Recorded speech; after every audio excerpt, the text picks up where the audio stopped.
अकाल मृत्यु क्या है? गरुड़ पुराण के अनुसार यदि किसी व्यक्ति की मौत जहर पीकर, फांसी लगाकर, भूख से पीड़ित होकर, आग से जलने पर, किसी हिंसक प्राणी द्वारा, जल में डूबने से, किसी दुर्घटना के कारण, किसी जहरीले सांप या बिच्छू के काटने से या फिर आत्महत्या करने से होती है तो वह अकाल मृत्यु कहलाती है।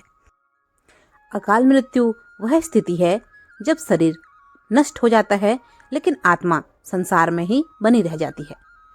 आपने देखा होगा, आए दिन लोग सड़क दुर्घटना या फिर किसी आपदा का शिकार हो जाते हैं और अपनी जान गंवा बैठते हैं। ऐसी मृत्यु को धर्मशास्त्र में अकाल मृत्यु का दर्जा दिया गया है। आइए जानते हैं अकाल मृत्यु कैसे और क्यों होती है। एक अटल सच्चाई है कि इस धरती पर जिस भी प्राणी ने जन्म लिया है उसकी मौत होना तय है। यह एक ऐसा सच है जिससे बदला नहीं जा सकता। हम सभी जानते हैं कि पृथ्वी लोक में प्राणियों की संख्या इतनी है कि हर दिन किसी न किसी की मृत्यु होती रहती है और यह जरूरी भी है। प्राचीन प्राणी जाएगा तो एक नए प्राणी का सृजन होगा। मृत्यु के बाद सब परमात्मा की शरण में जाते हैं, लेकिन यह सब पर लागू नहीं होती।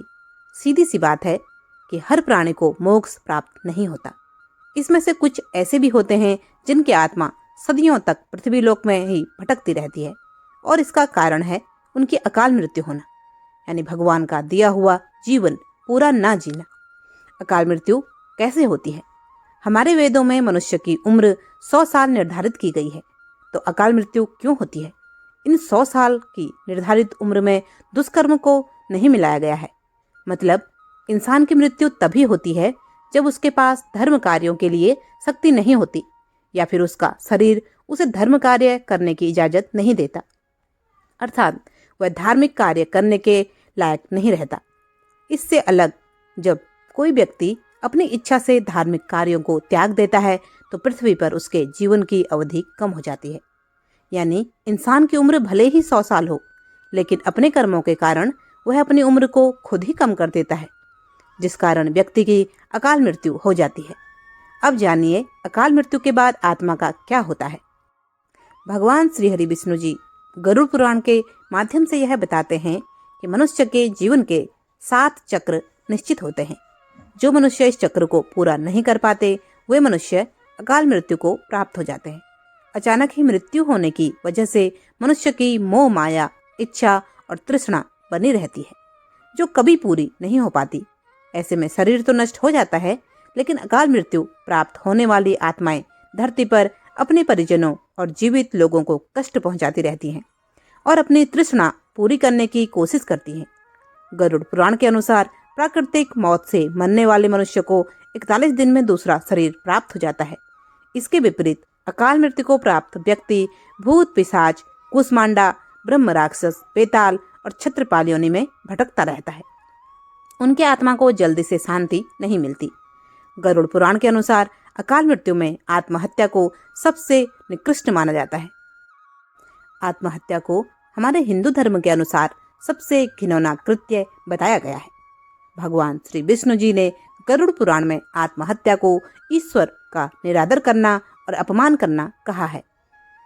भगवान श्री हरि विष्णु जी कहते हैं कि आत्महत्या करने वाले मनुष्य की आत्मा पृथ्वी लोक पर ही तब तक भटकती रहती है जब तक कि वह प्रकृति द्वारा निर्धारित अपने जीवन चक्र को पूरा नहीं कर लेती। ये घोर कृत्य एक किस्म की सजा है। इस प्रकार की आत्मा को न तो नरक लोक में जगह मिलती है और न ही स्वर्ग में। इस प्रकार की आत्मा को मरने के बाद भी सबसे कष्टदायक स्थिति से गुजरना पड़ता है। ये आत्माएं अंधकार में तब तक भटकती हैं जब तक कि आत्माओं का प्रकृति द्वारा निर्धारित जीवन चक्र पूरा नहीं हो जाता। आत्महत्या करने वाले आत्माओं के कष्ट को दूर नहीं किया जा सकता, लेकिन गरुड़ पुराण में अकाल मृत्यु को प्राप्त मनुष्य की आत्मा की शांति हेतु कई उपाय और मंत्र बताए गए हैं, जिन उपायों को घर के परिजनों द्वारा किया जाता है और जिससे कि अकाल मृत्यु को प्राप्त मनुष्य की आत्मा को इन उपायों और मंत्रों द्वारा शांति मिलती है और तब वह आत्मा घर के लोगों और बाहरी लोगों को कष्ट नहीं पहुंचाती। लेकिन आत्मा इन उपायों और मंत्रों के द्वारा केवल शांत होती है, उसे मोक्ष की प्राप्ति नहीं होती। जब तक उसका निर्धारित जीवन चक्र पूरा नहीं हो जाता। क्या है अकाल मृत्यु के संकेत, अर्थात अकाल मृत्यु के लक्षण क्या हैं? यदि किसी व्यक्ति को हरे या नीले रंग की मक्खियां जो गंदगी पर बैठती हैं घेरने लगे और अधिकांश समय ये मक्खियां व्यक्ति के आसपास ही रहने लगे, तो समझ लेना चाहिए कि व्यक्ति की आयु लंबी नहीं है। नंबर 2, जिस व्यक्ति की मृत्यु निकट हो तो उसको अपने आसपास कुछ सायों के मौजूद होने का एहसास होता है, जैसे बिना किसी के होते हुए भी अपना कोई प्रियजन समझकर आवाज देता हो। ऐसे व्यक्तियों को अपने पूर्वज, पितर और कई मृत व्यक्ति भी नजर आते हैं। नंबर 3, समुद्र शास्त्र के अनुसार जब मृत्यु निकट आती है तो हथेली में मौजूद रेखाएं अस्पष्ट और इतनी हल्की दिखाई देने लगती हैं कि उसे देख पाना संभव नहीं होता, यानी व्यक्ति के हाथ से किस्मत की लकीरें मिटने लगती हैं। नंबर 4, जिन लोगों की मृत्यु निकट होती है वह अपनी छाया को भी खुद से अलग देखने लगते हैं। उनको ऐसा लगता है कि हमारी छाया हमसे अलग क्रियाकलाप कर रही है। नंबर 5, आयुर्वेद के अनुसार मृत्यु से पहले मानव शरीर से अजीब सी गंध आने लगती है। यह गंध किसी मुर्दे की गंध की तरह ही होती है। इसे मृत्यु गढ़ भी कहा जाता है। यह हृदयघात रोग इत्यादि मस्तिष्क का आघात के कारण उत्पन्न होती है। अगर ऐसा होता है तो समझो मृत्यु निकट है। यदि कोई रोग है तो उसे टालिए मत, समय रहते इलाज करवाइए। नंबर 6, जब कोई व्यक्ति सूर्य, चंद्रमा या अग्नि से उत्पन्न होने वाली रोशनी को भी नहीं देख पाता तो ऐसा इंसान भी कुछ माह ही और जीवित रहेगा, यानी उसकी उम्र कम है। नंबर 7, जब किसी व्यक्ति को पानी, तेल या दर्पण में भी अपनी परछाई ना दिखाई दे या परछाई विकृत दिखाई देने लगे तो समझो वह इंसान कुछ ही दिनों का मेहमान है।